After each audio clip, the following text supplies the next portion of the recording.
जय श्री कृष्णा। राधे राधे। हमारे हिंदू समाज में हर व्यक्ति पूजा पाठ करता है। पूजा ना भी करे तो उसके घर में एक भगवान की तस्वीर जरूर होती है, जिसको वो रोज़ कम से कम घर से बाहर निकलने के पहले सुबह शाम नमन जरूर करता है, प्रणाम जरूर करता है, ताकि भगवान उनके जीवन के कष्टों को दूर करे और घर में खुशियाँ भरे, मानसिक सुकून दे। आखिर हम भगवान के पास आते क्यों हैं? मानसिक शांति के लिए। चाहे घर हो या बाहर, आप जहां रोज एक ही समय पर नियत समय पर प्रार्थना करना शुरू कर देते हैं, वहीं पर निगेटिव एनर्जी भाग जाती है, पॉजिटिव एनर्जी आ जाती है। और आप अपने घर में पूजा पाठ तो करते ही होंगे। पूजा पाठ करने से आपका मनोबल ऊंचा रहता है। हर समय आपके साथ एक पॉजिटिव एनर्जी होती है। भगवान का हाथ होता है आपके सर पे। घर के एक हिस्से में भगवान के लिए स्थान जरूर बनाया जाता है, लेकिन कई बार आपके द्वारा की जा रही पूजा का फल आपको मिलता ही नहीं। तो आखिर आपकी पूजा करने में कमी है या कहीं कोई ऐसा वास्तु दोष है जो आपकी पूजा को स्वीकार होने ही नहीं दे रहा? तो घर में बने जो मंदिर है, चाहे वो आप कहीं भी पूजा करें, मंदिर यानी जहाँ भगवान का स्थान है, जहाँ पर आप दिया जलाते हैं, तो वो स्थान कैसा है और कौन सी वस्तु ऐसी है जो मंदिर में भूल कर भी नहीं रखनी चाहिए, वरना आपकी पूजा स्वीकार ही नहीं होगी। देखिए, पूजा हमेशा वास्तु की बात करें तो घर के ईशान कोण यानी उत्तर पूरब दिशा की ओर करें तो यह सर्वोत्तम माना जाता है। अगर घर में बना जो आपका मंदिर है वास्तु के विपरीत हो, मंदिर नहीं भी है, आप कहीं भी पूजा करते हैं, तो अगर आप वो सही जगह नहीं है तो मन भी आपका पूजा में नहीं लगेगा और इसका लाभ भी नहीं मिलेगा।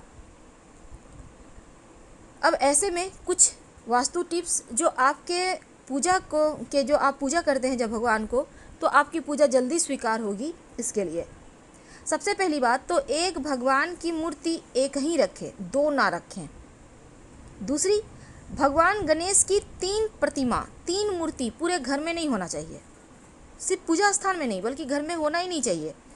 2 बस बहुत है। एक आप अपने घर में मूर्ति रख सकते हैं जहाँ पूजा करते हैं, और कहीं पर तस्वीर भी लगा सकते हैं। नहीं तो शुभ कार्यों में अड़चने आएंगी, बनते बनते कार्य आपके बिगड़ने लगेंगे।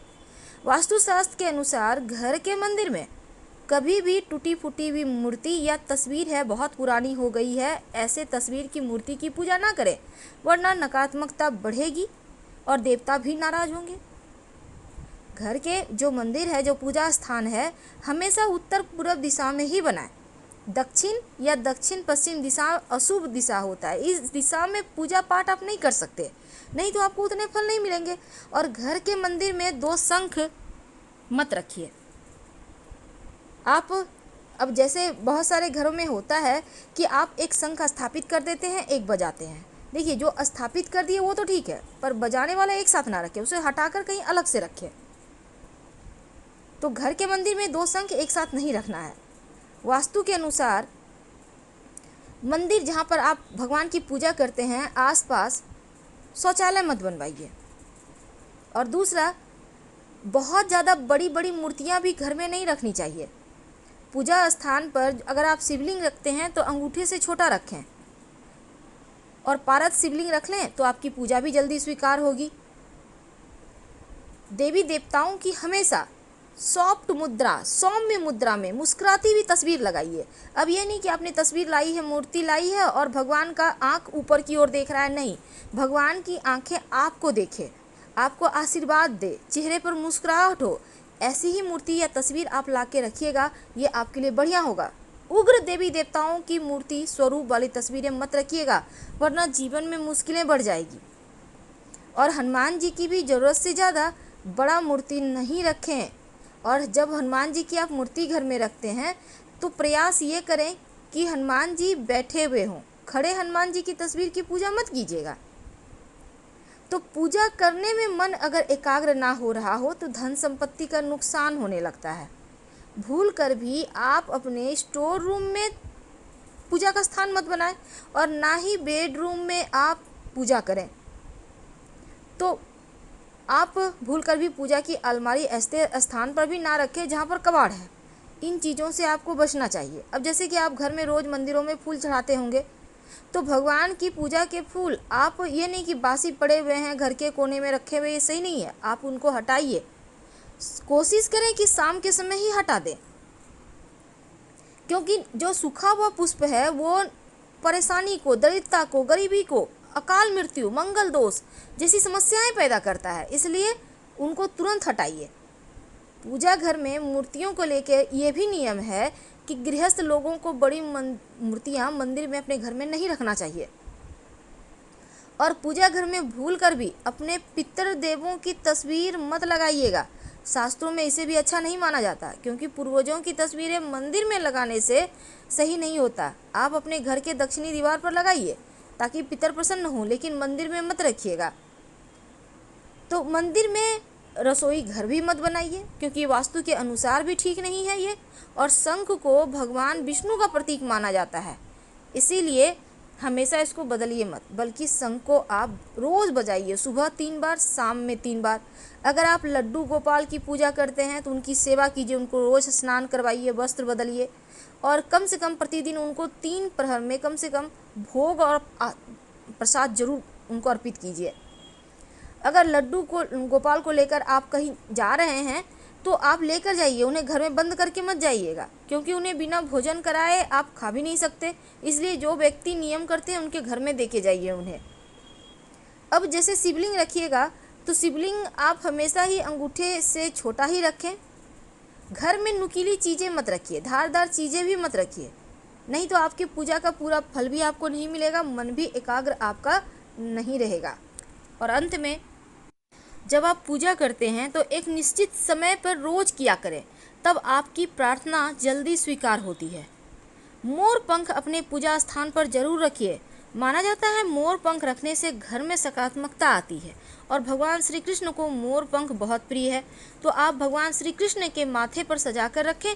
मोर पंख रखने से घर में कीड़े मकोड़े वगैरह भी नहीं आते। गंगा जल, हिंदू धर्म में गंगा जल को बहुत पवित्र माना जाता है, और हर घर में पूजा स्थान पर गंगा जल भी होता है। तो मंदिर में गंगा जल रखने से माँ लक्ष्मी की विशेष कृपा होती है। लेकिन जब भी आप गंगा जल रखें तो चांदी या पीतल के बर्तन में रखें, घर में सुख शांति बनी रहती है। शंख तो आपको रखना ही है, और शंख से आप जल भी भगवान श्री हरि को अर्पित कर सकते हैं। शालिग्राम भगवान को अपने पूजा स्थान पर मत रखें, बल्कि शालिग्राम भगवान को आप अपने तुलसी जी के स्थान पर रखें, क्योंकि शालिग्राम भगवान हमेशा घर से बाहर रहते हैं तुलसी जी के पास। जीवन में आर्थिक समस्या नहीं आती जिस घर में शालिग्राम भगवान होते हैं। तो गंगा जल के साथ गौमूत्र भी है जो बहुत पवित्र होता है, और जिस घर में गौमूत्र रखा होता है देवी देवताओं का आशीर्वाद भी बरसता है। आपकी जानकारी के लिए एक छोटी सी बात प्लीज़ ध्यान रखिएगा, जब भी आप सुबह के समय दिया बाती करते हैं, सुबह जब आप दीपक जलाते हैं तो उसमें एक लौंग जरूर डालिए। आपके जीवन में ऐसी कोई भी अधूरी इच्छा नहीं रहेगी जिसे आप पूरी करना चाहते हैं और वो पूरी ना हो, क्योंकि लौंग जब आप डालते हैं तो मनोकामना पूर्ण हो जाती है। और शाम में जब दिया बाती करेंगे तब सरसों के तेल का दीपक हो या घी का, ये आप क्या जलाते हैं आपकी मर्जी है, लेकिन गुरुवार के दिन छोड़कर बाकी दिनों में आप सरसों के तेल का या तिल के तेल का दिया जला सकते हैं। कोई भी चीज़ का दीपक जलाएं, लेकिन दिया में अगर एक चुटकी पीली सरसों या काली मिर्च डाल दें, क्योंकि काली मिर्च एक दाना भी डाल देते हैं तो शत्रु शांत रहेंगे। अगर पीली सरसों डालते हैं तो अतृप्त आत्माएं आपको परेशान नहीं करेगी। यानी कई बार घरों में डर भी लगता है जैसे पीछे कोई है या आपने बुरे सपने देखे, तो ऐसा कुछ आपके घर में हो रहा है तो आप पीली सरसों डालकर शाम में दिया बाती करना शुरू कर दें, आपकी मुश्किलें समाप्त हो जाएगी। तो आज हमने आपके साथ बहुत सारी जानकारी शेयर की, कैसे आप अपने विश पूरी करें, कैसे अपनी मनोकामनाओं को पूरी करने के साथ शत्रु से मुक्ति पाए, कैसे नकारात्मक ऊर्जाओं से आपकी रक्षा हो। उम्मीद है आपको अच्छा लग रहा होगा। अपनों से शेयर जरूर कीजिएगा वीडियो को, ताकि उन तक भी ये खास जानकारी पहुँचे। फिलहाल आपसे विदा लेते हैं। जानकारी अच्छी लगे तब लाइक कर सब्सक्राइब करें, और कमेंट में हर हर महादेव जरूर लिखें।